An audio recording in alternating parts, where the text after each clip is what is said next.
My phone buzzed just as I sat down with a cup of tea. I glanced at the screen. Mom.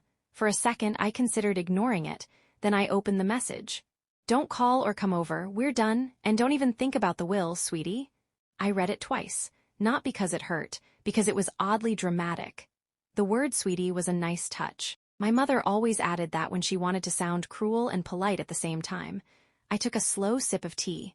Warm, perfect. Then I typed 2 words, got it, and hit send. That was all. No questions, no arguments, no begging, nothing. A minute later, the little read notification appeared, then silence. I put my phone face down and continued watching the rain outside my apartment window. Most people would have been devastated, disowned by text message, cut off from the family, threatened with losing an inheritance. But honestly, I felt relieved, because the text didn't surprise me. Not after everything that happened during the previous 6 months. Not after Grandma. Not after the documents. Not after the secrets. The funny thing, Mom thought she was delivering bad news. She thought she held all the power. She had absolutely no idea what was already happening behind the scenes. No idea that certain people had spent weeks reviewing financial records. No idea that lawyers were already involved. No idea that by midnight her world would look very different. I took another sip of tea. Outside, rain tapped softly against the glass. Inside, my phone remained quiet. For now, because sometimes revenge isn't about doing anything. Sometimes it's about staying silent while the truth does all the work. And tonight the truth was finally on its way. Growing up, there were 2 children in my family. My younger brother Ethan, and everyone else, mostly Ethan. My parents adored him. The golden child, the future success story, the boy who could do no wrong. If Ethan broke something, it was an accident. If I broke something, it was irresponsibility. If Ethan forgot a birthday, he was busy. If I forgot one, I was selfish. The rules changed depending on who stood in front of them. And everyone knew it, including Ethan, especially Ethan. By high school, he had mastered the system. He borrowed money constantly, never repaid it, skipped responsibilities, ignored consequences, and somehow always ended up the victim. Meanwhile, I worked, studied, paid my own bills, built my own life. Yet somehow I became the ungrateful daughter. The funny part? My parents told everyone I only cared about money. Money, the thing I never asked them for, the thing Ethan constantly demanded. Every family gathering became the same conversation. Don't expect much from the will. Your brother needs more support. Family helps family. Translation, Ethan received everything. Everyone else adjusted. Eventually, I stopped arguing. You can't win against a story people desperately want to believe, so I moved out, built a career, bought a small condo, created a peaceful life, and for a while distance helped. Until Grandma called me one afternoon. A simple call, one conversation. The kind that seems completely ordinary until it changes everything. And looking back, that phone call was the moment my family's entire future started falling apart. Grandma never called unexpectedly. That alone made me answer immediately. Hi, sweetheart. Her voice sounded tired, not sick, just worried. We talked for a few minutes. Weather, neighbors, normal things. Then she lowered her voice. I need help. That got my attention. Grandma wasn't helpless. At 82, she still managed her own finances, paid her own bills, balanced every account manually. She trusted almost nobody with money, including her own children, especially her own children. What kind of help? I asked. A long pause followed, then she sighed. I think something's wrong. My stomach tightened. What do you mean? I can't make the numbers work. The next weekend, I drove to her house. She had stacks of folders waiting, bank statements, investment reports, property documents, years of records, everything organized perfectly.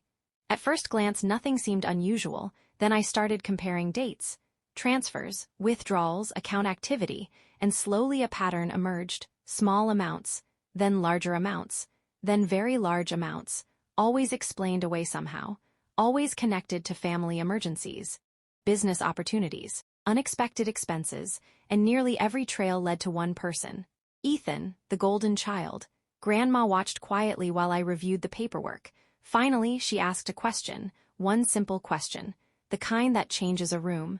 Am I being stolen from? I looked down at the records, then back at her. And honestly, I didn't know how to answer, because the truth looked worse every minute. And the deeper we dug, the uglier it became. For the next 3 weekends, I practically moved into Grandma's dining room. Folders covered every surface.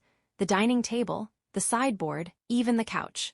At first, I hoped there was an innocent explanation, a bookkeeping mistake, a bank error, anything, but every document told the same story. Money left Grandma's accounts, and somehow found its way toward Ethan.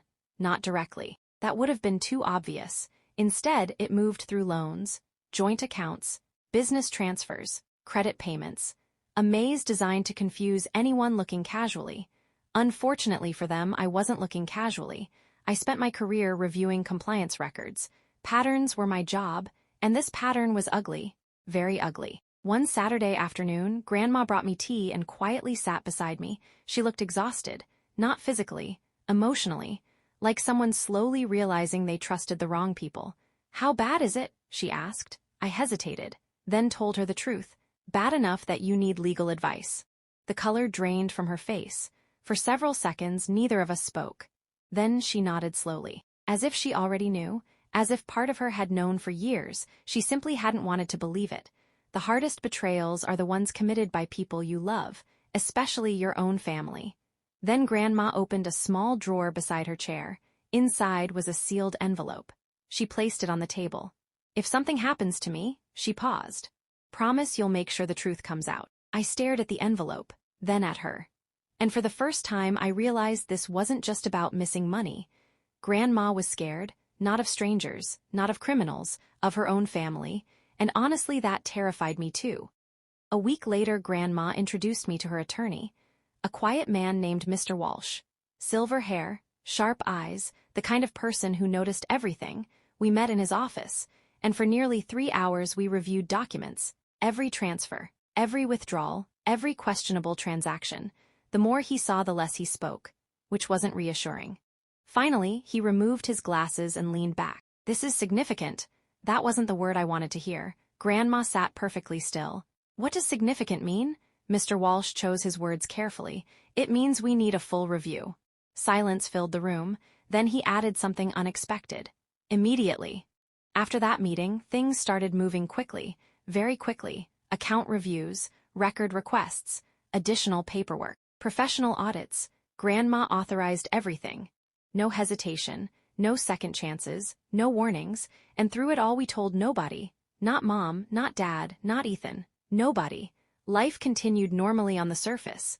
Family dinners, holiday plans, cheerful phone calls. Meanwhile, behind the scenes, a storm was building. The strange part? My family kept acting like I was obsessed with inheritance. Mom mentioned it constantly. Dad joked about it. Ethan rolled his eyes whenever money came up. Yet I wasn't thinking about inheritance at all. I was thinking about Grandma. A woman who deserved honesty. A woman who deserved protection. And a woman who was about to learn exactly who loved her and who loved her bank account. 3 months later, the answers finally arrived, and they were worse than expected. Much worse. I was sitting in Mr. Walsh's office when he handed us the report. Several inches thick. Dozens of pages, years of records, years of decisions, years of manipulation. Grandma read quietly, page after page, line after line. Then she stopped. Her hands started trembling. I moved closer immediately. "What is it?" She pointed to a section near the bottom. Several large withdrawals. Hundreds of thousands of dollars. Money she'd never approved. Money she'd never even known existed. The room became silent. Then Grandma whispered something heartbreaking. "I trusted them." Not him, them, plural. That was the moment everything changed. Because Ethan wasn't working alone. According to the records, Mom and Dad knew, maybe not every detail, maybe not every transaction, but enough to stop it, enough to ask questions, enough to protect her. Instead, they protected Ethan, like always. Grandma closed the report slowly, then looked directly at Mr. Walsh. "What are my options?" His answer was immediate. "You can change everything." And she did. That very afternoon, every document, every instruction, every plan, everything changed. Legally, officially, permanently. Meanwhile, my family continued living their lives, completely unaware. Still believing the future belonged to them. Still believing Grandma would never know. Still believing there would never be consequences. They were wrong. And soon they were about to find out exactly how wrong. The first sign appeared during Sunday dinner. A normal family gathering, at least on the surface. Mom made roast chicken. Dad watched sports. Ethan talked endlessly about a new business opportunity. Another one. There was always another one. As I sat there listening, I noticed something strange. Grandma wasn't smiling. Normally, Ethan could do no wrong in her eyes. Now she barely looked at him. And Ethan noticed. You could see it. Little glances, small pauses, nervous laughs. For the first time in years, the golden child looked uncomfortable. Good, because uncomfortable was a lot better than what was eventually coming. Then Ethan made a joke. Guess I should stay on Grandma's good side. The table laughed, everyone except Grandma. She placed her fork down carefully, then said something that instantly killed the conversation. That's probably wise. Silence, complete silence. Ethan smiled awkwardly. Mom quickly changed the subject, but I saw the panic. Tiny, brief, almost invisible. The kind of panic people feel when they suddenly realize something might be wrong. After dinner, Grandma left early. As we walked toward her car, she squeezed my hand. Almost done? I knew exactly what she meant. The investigation, the legal changes, the paperwork, everything was nearly complete. And when it was, nothing would ever be the same again. Because some truths stay buried for years. Then one day they decide they're tired of hiding. 6 months after Grandma's first phone call, my own phone buzzed, and everything came full circle. Mom's text appeared on my screen. Don't call or come over. We're done, and don't even think about the will, sweetie. I smiled. Not because it was funny, because the timing was unbelievable. The woman who thought she held all the cards had no idea the game had already ended. I replied with 2 words, got it. Then I put my phone down. That was it. No drama, no argument, no defense, just silence. Across town, Mom probably expected panic. Maybe tears, maybe a desperate phone call. Instead, she got nothing. Meanwhile, something else happened. At exactly 3 p.m., Mr. Walsh filed the final documents. Officially, legally, irrevocably. Everything Grandma wanted was now in place. No one could change it. No one could challenge it easily, and most importantly, no one knew. Not yet. That evening, I sat on my balcony with a cup of tea, the same tea from that morning. The sun slowly disappeared behind the buildings. My phone remained quiet, peaceful, for now, because somewhere in the distance a countdown had already started, and by midnight the first explosion would arrive. Not literally, financially, legally, emotionally, the kind that changes families forever. Around 7 p.m. Grandma called. Her voice sounded lighter than it had in months. Everything's done, I smiled. Good. A long silence followed. Then she asked something unexpected. Do you think they'll hate me? That question broke my heart, because even after everything she still worried about them. The people who had taken advantage of her trust. The people who saw her kindness as an opportunity. I answered honestly. They'll hate consequences. Grandma laughed, a real laugh, the first one I'd heard in weeks. Then she said something I'll never forget. I spent years confusing love with forgiveness. Silence filled the line, because she was right. A lot of families do that. They forgive, and forgive, and forgive, until forgiveness becomes permission. That night, before hanging up, Grandma told me one final thing. Mr. Walsh had already notified certain institutions. Banks, financial advisors, estate managers, everyone who needed to know. The dominoes were standing, perfectly aligned, and somewhere the first one had already started falling. At 9:43 p.m. my phone lit up. Dad, I ignored it. Then Mom called, ignored, then Ethan, ignored. The pattern continued. Call, voicemail, call. By 10:15 p.m. I knew something had happened. The storm had arrived. I made another cup of tea, sat on the couch, and watched my phone vibrate across the coffee table. Honestly, it was almost relaxing. Years earlier, I would have panicked. I would have answered immediately. I would have rushed to fix everything. Not anymore. Then a voicemail arrived from Dad. His voice sounded strained. Call us. Immediately. Not hello, not please. Immediately. Interesting. The people who cut me off that morning suddenly needed me by nightfall. I deleted the message. Then another arrived, this time from Mom, and for the first time all day I listened. Her voice was shaking, not angry, terrified. We need to talk? Need, not want. Need. Amazing how quickly family dynamics change when secrets start becoming public. At 11:02 p.m. Ethan finally left a voicemail, and that one I listened to twice, because it told me everything. Tell Grandma to stop this. Not what happened, Not there's been a mistake. No, tell Grandma to stop this. Which meant he knew exactly what was happening. The investigations, the reviews, the account freezes, the audits, he knew, and more importantly he knew why. I sat back and stared at the ceiling. For years, Ethan had been untouchable, every problem solved, every mistake erased, every consequence delayed. Now, reality had finally caught up, and reality wasn't interested in excuses. A few minutes later, another message appeared, this one from Mom, please answer. Then another, we're family.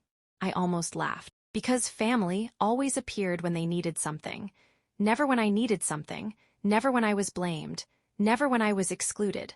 Only now, when the walls started closing in. Funny how that works. By midnight the phone wouldn't stop ringing, and the night was still young. 12:07 a.m. my phone showed 23 missed calls. 12:18 a.m. 31. 12:36 a.m. 42. The messages became increasingly desperate. Dad demanded answers. Mom begged. Ethan blamed everyone except himself. Same family, same personalities, just under pressure now. Then a text arrived from Mom, a long one, the longest she'd sent in years. She explained everything, or tried to. How Ethan was struggling, how they were protecting him, how family should support family, how mistakes happen. What she never explained was why nobody protected Grandma, or why nobody protected me. Interesting omissions. I read the message once, then locked my screen, because explanations aren't apologies, and excuses aren't accountability. Outside, rain tapped against my windows. Inside, my apartment remained peaceful. For the first time in years, the chaos belonged to someone else, and honestly that felt incredible. The next morning I woke up to 67 missed calls. 67. Apparently nobody slept much. I made coffee, opened my curtains, and watched the city wake up. Normal people heading to work, normal people living normal lives. Meanwhile my family was unraveling. Around noon Grandma called. She sounded calm, almost peaceful. How many calls? 67. She laughed so hard she started coughing. Then she told me something interesting. Mom and Dad had spent the entire morning demanding meetings with attorneys. Emergency meetings, urgent meetings, expensive meetings. Unfortunately, there wasn't much anyone could do. Everything had been signed properly, reviewed properly, witnessed properly, filed properly. The truth is people love shortcuts, until they're facing someone who followed every rule. And Grandma followed every rule, every single one, which meant the consequences were now unavoidable. For the first time, the family couldn't talk their way out, couldn't guilt their way out, couldn't manipulate their way out. And they hated it, absolutely hated it. 3 weeks later, the full truth finally surfaced. Not rumors, not suspicions, facts, cold, documented facts. The reviews confirmed years of financial abuse. Years, not months. Years. Money had been flowing toward Ethan constantly, sometimes openly, sometimes quietly, but always intentionally. And every discovery made things worse. Mom and Dad weren't innocent bystanders. They'd known enough to stop it. They simply chose not to, because protecting Ethan had become more important than protecting anyone else, including Grandma, including themselves, including the future. When the final reports arrived, Grandma sat silently for several minutes. Then she looked at me, not angry, not bitter, just tired. I think I finally understand. Understand what? She smiled sadly. The difference between helping someone and enabling them. And honestly, that lesson cost her hundreds of thousands of dollars, but at least she learned it before it was too late. 6 months later, Grandma passed away peacefully. She was surrounded by people who genuinely loved her, not her money, her. A few weeks after the funeral, Mr. Walsh handed me a letter, one final letter, written by Grandma herself. My hands shook as I opened it. Inside, she wrote, "If you're reading this, then I'm finally at peace. I want you to know something. The greatest mistake of my life wasn't losing money. It was ignoring the people who deserved appreciation while rewarding the people who demanded it. You never asked me for anything. That's why I trusted you with everything." I had to stop reading for a moment, because tears finally came. Not for the inheritance, not for the drama, for her. The woman who finally saw the truth. The woman who finally chose honesty. Outside the lawyer's office, I sat on a bench and looked at the sky. My phone buzzed. Mom, again. I silenced it. Then took a slow sip of tea from the cup I'd brought with me. Funny. Months earlier, she'd texted, "We're done." She thought it was punishment, she thought it was power. She thought I'd panic about the will. Instead I replied, got it. And by midnight her phone was the one blowing up. Because sometimes revenge isn't yelling. It isn't fighting. It isn't proving people wrong. Sometimes it's simply stepping aside and letting the truth arrive exactly when it's supposed to.